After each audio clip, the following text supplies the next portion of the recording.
The show must go on, and on it will go with Thief and Daniel Winfield-Schmidt, the lead level designer at Eidos Montreal. Daniel, welcome to the stage. Thank you, man. So glad to have you guys here. Thief, one of the games that, you know, is on everyone's lip when we talk about next-gen consoles, and it's exciting to see you here, and we've got a live demo. It's going to be actually played in just a few moments. We'll kick it off. Yeah, it's always interesting to do a live demo because you never know what's going to happen. As we saw yesterday, yeah, during some of the press conferences, yeah, live, and as we've seen today on our very own live stage. But yeah, so set it up for us before we jump in. Where in Garrett's story is this demo does this take place? So this is not a sequel or prequel to the original series. It's a reinvention of the Thief franchise, which means it's narratively it's very different. What's important is that we studied the DNA, and this is like our interpretation of what it means to be Garrett, to be the stealth action adventure kind of style. What's important is it's a game about options. It's about how do you decide, how do you go through these scenarios, what tools do you bring, how do you adjust yourself to what you see and what you hear. So that's a very big part for us. Play styles, I think we're going to play here more like an aggressive hybrid with the stealth. All right. But you could go completely ghost, or you can go completely aggressive. And worth noting here, folks, as you probably maybe caught a glimpse of that DualShock controller scheme earlier, this is running on a PlayStation 4 debug. So indeed. The next generation is here. Oh, it is. Very exciting. And just a quick reminder before we get started, hashtag GameSpotE3. Twitch.tv/GameSpotChat and GameSpot.com comments. That's where I'm taking questions for Thief. And now I'll shut up because he's talking. A useful distraction. Northcrest Manor. Somewhere in here rests the Baron's precious heirloom. The heart of the lion. I don't know what it looks like, but I do know it's priceless. Eyes on me! You're here to stop that mob reaching the Baron. If those scum break through the gates of Northcrest, that's where they'll fall. Stand firm and Northcrest holds tonight.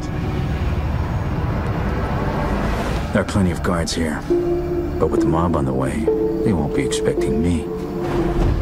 So one of the big cornerstones of Thief is, to be concealed, to be hidden. Yep. So what we do have from the original series, we have the light gem in the bottom left corner. So that one shows dark when you're concealed majority of the view, and it becomes bright when you enter light. What we also have is a shroud around the corner of the edge, which indicates when you transition between these zones. So you see, okay, there. So yeah, now we see slight shroud encroaching. This means you're hidden. Even if this guy looks up, he's not going to see you. So it might look like a binary system, but it's not. It's a very complicated sensory system. But it does have a feedback system to when is it that you're most exposed versus when you're most hidden. So there are several states. And like for example here, the surfaces actually make a huge difference. The grass makes less sound. If you run through water, it's going to make a lot more sound. So the player has to adapt to say, what is the surface I'm going to be threading on? Actually makes a difference.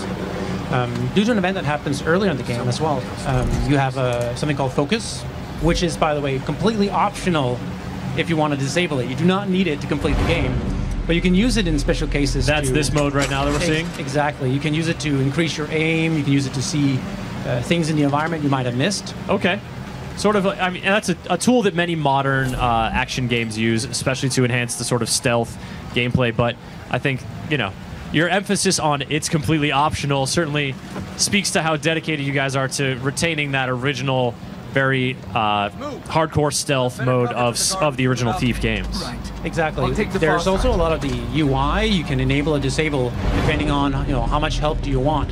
Some people, they play at home and, their kids screaming in the background. We want to make sure that they still have, they don't have to reload to get the experience. But for somebody like me, I'm just going to go home, put on headphones and, disable all the features. And then all the kids can scream all they want. You don't have to listen. Exactly.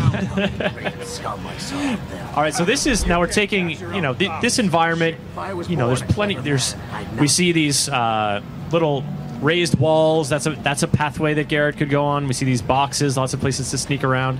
Are many of the environments in Thief big enough to give you that flexibility to choose your path through the environment? So there's geographical paths that are like multiple options even in this level.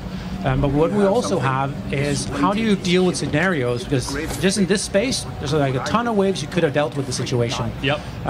One of the things you see here, by the way, is the swoop dash, which is a small thing addition from the original Thief series, where you're able to quickly dash backwards, sideways, like between shadows to really get a hold of the AI. And we also have the fire arrow, as you can see here. That's going to be messy.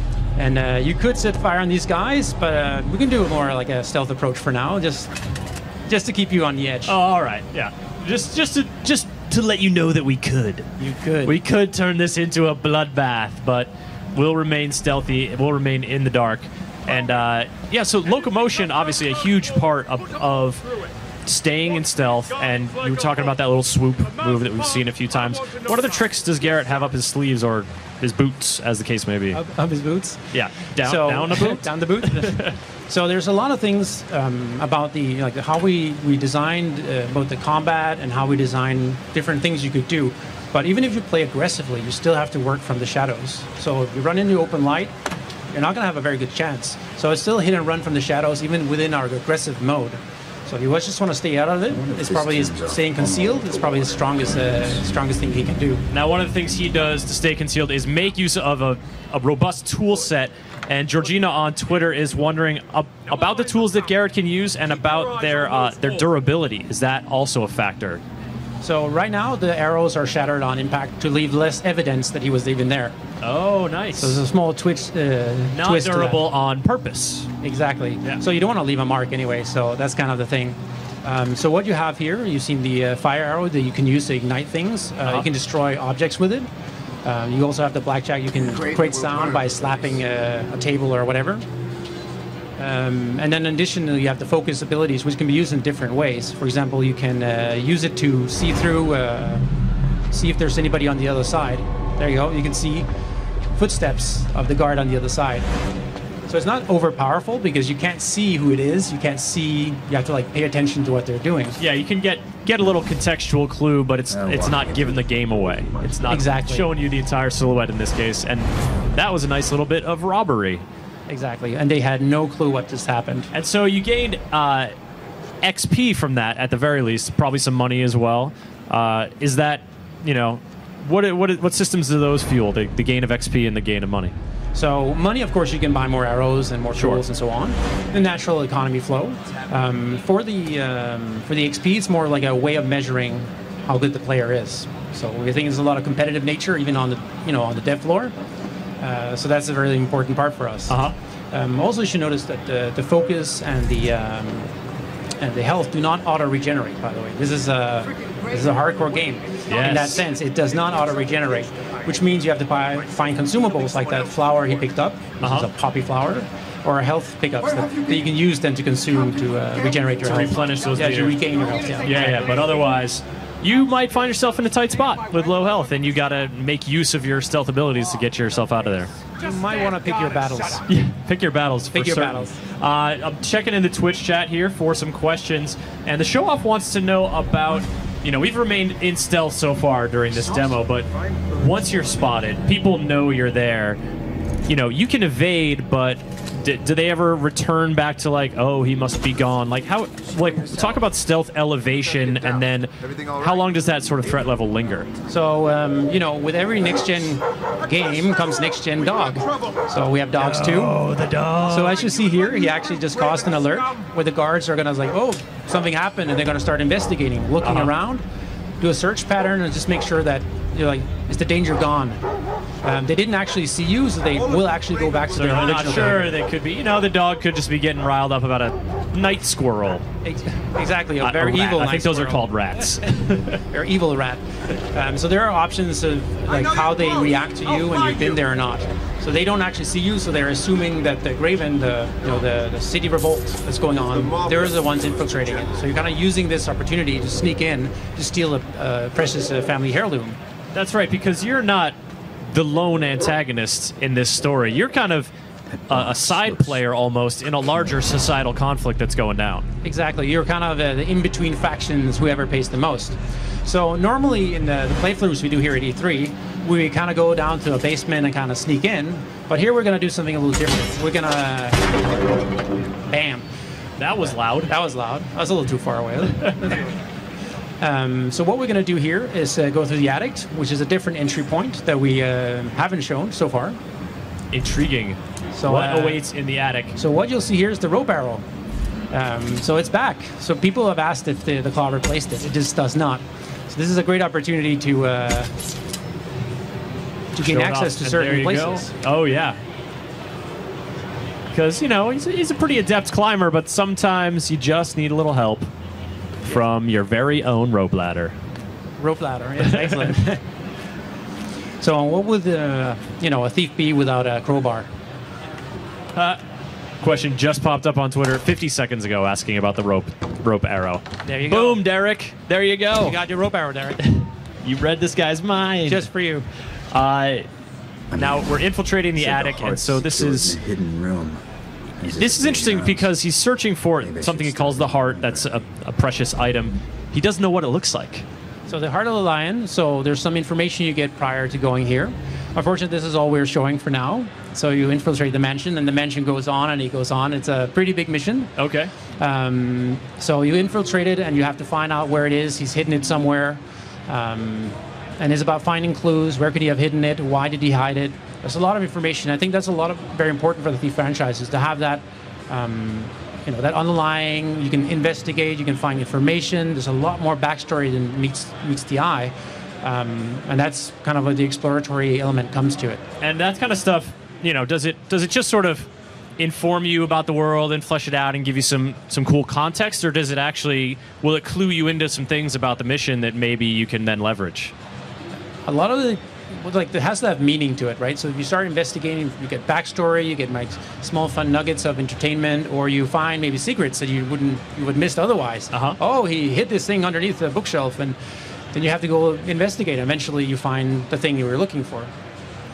We've got a question from Twitch chat wondering about third-person view. Zonehammer is curious. You know, this is obviously first-person in the demo and all that we've seen so far, but previous Thief games have had third-person view, and so primarily this is a first-person game. Yes. And in small segments, we have a third-person climbing sequences, just like small here and there, very isolated compared to the main game. So it's a purely first-person systemic game. Cool. This, you know, this being a show where next-gen hardware is on display and next-gen gizmos and gadgets and whatnot, this was playing on a PS4 debug, after all. Touchpad use on the PS4 controller or any kind of tablet integration, that kind of stuff. What do you got? So for the PS4, we have some motion control to help with the swoop. We have aiming with the bow, and we have some ideas for how to do frame search and stuff like that with the touchpad. So there we have a lot of ideas right now. Right now we're not showing too much because our ideas are still, we really want to make them. They're still ideas. Impressive. You know, you need to see if they're actually going to work in a game or not, whether or not they're just neat ideas. All right, checking here on Twitter, and yeah, that dude is just super happy about the rope arrows. Will they face purely human enemies, wonders Cyber Blackjack. That's a good question. Because there's that tinge of the supernatural to the Thief world. You know, it's not, no one's casting spells in your face really or anything, but there is something else going on. So there is something very important to the story that is a little mystical. We want to keep the game very grounded, to not make it too much over the top. We don't want, you know, Garrett acquiring fireballs and that kind of thing. We want to keep it very grounded. There will be variation. I'm not going to go more into it. Okay. But unfortunately, you will not see Bureks, for example. Sorry. That's all right. There's still, you know, you want to get in touch with those guys. Go Thief Legacy. All right, Daniel. Thief is coming out on what platforms, and when is it coming out? It is coming 2014 on PS4, high-end PCs, and Xbox One. Fantastic. Fully next gen, and a great showing so far at E3. Hope the rest of the show goes well for you. Thanks for joining us. Thank you so much.